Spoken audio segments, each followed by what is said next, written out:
Hello, everyone. Today, I want to talk to you about probably a question I get asked every now and then, especially with dentists starting their first practice. And after like few months of practice, they ask me that staff members want to get some treatment, whether they should discount it or do it for free, and how do you manage that? So I'll share it to you how I did it. It's my own opinion, but as well. First, for credibility, my name is Khaled. I have been a dentist for 20 years. I have been owning and running my own dental practice, Lakeside Dental Spa in Half Bay in Queensland. I took it from one chair to 10 chairs over the course of 14 years, and we started as a staff member of 3 staff members, and now we're close to 40 staff members. So let me share with you my own personal journey and story in that topic.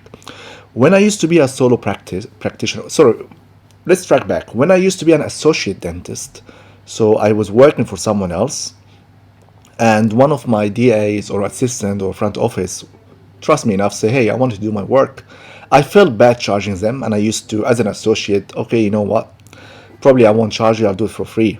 And also the practice I worked in, so some of them didn't have any policies on that term, so the area was open to anyone to decide. So my decision, I felt bad charging them, just didn't feel right, and that's me thinking as an associate dentist. Then when I became a practice owner as a solo practitioner, I had a very small team, let's say 2 or 3 staff members around me. Again, if they required dental treatments, they required fillings, even orthodontics or any treatment, I was just felt bad charging them. So I wouldn't charge them for exams, X-rays, scale and clean, fillings. If they had a health fund, I would charge them only health fund rebate, which is we talk about 50% probably discounts. But once I started getting some more business coaching and understanding the business side of running a practice a little bit more, then I started to realize that is it a good idea to discount staff or not? And why do I feel bad about charging staff? And what is the best way to go about it? And then as I grew within my team, so let's assume you're a practice owner who has 4 associate dentists and you have 15 staff members, and those 15 staff members, there's no policies, and the 15 require dental treatment in 2 days in a row. So you book like 1 or 2 chairs for 2 days to finish all their fillings. You're basically running your practice in 2 days with zero income and 100% expenses. So let's track back. So if you don't have a policy, it can become very awkward charging staff and determining, because one staff member you might decide to give them 40% discount. Another staff member you might have a bad day and decide to discount only 25%. And those staff members together, they will compare what they have paid, and they are not going to be happy about it. They will think you have favored one staff member over the other. You might decide to do, you start doing Invisalign treatment, and you promise one, hey, you know what, you'll be my first case. How about if I treat you for free? Would you be happy? Yeah, I'm happy with that.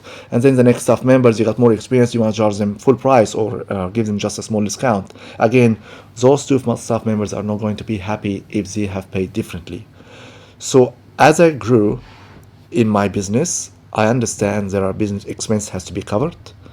And as a staff member, it's very important to give them full clarity on a staff treatment policy and also adhere to it.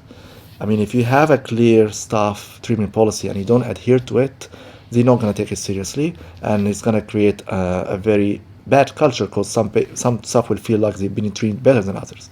So my advice to you, I'm not going to tell you our policy because it's very subjective to each business, is very specific.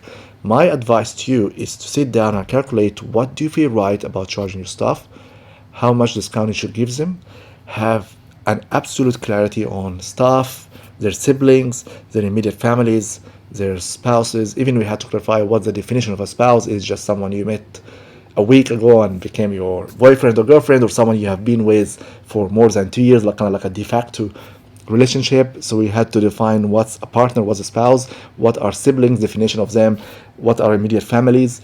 Have clear definitions on what is the amount of discount, how many months they have to be employed before they start receiving discount.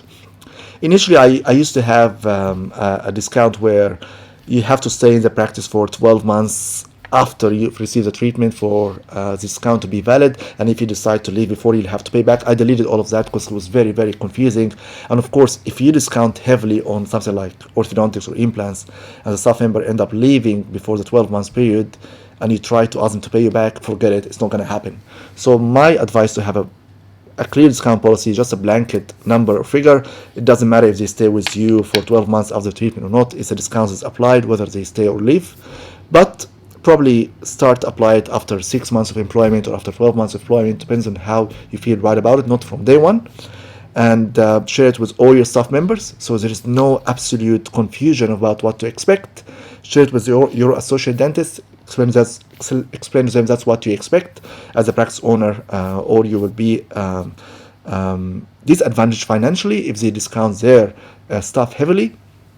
And share it with everyone, and hopefully this will remove any confusion and will remove any embarrassment or any probably like, I don't want you to feel bad about not discounting them or feel bad and then feel pressure that you have to treat them for free.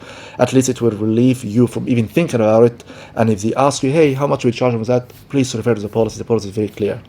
And it's not set in stone. If after 12 months or 24 months you realize there is a lot of problems within this policy, you can always update it and inform everyone about your update and until you find the right policy for you.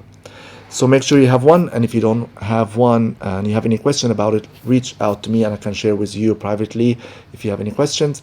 Thank you so much for listening. It means a lot to me. And if you like my content, make sure you subscribe to my channel, and you'll be notified when we release more videos. Thank you very much.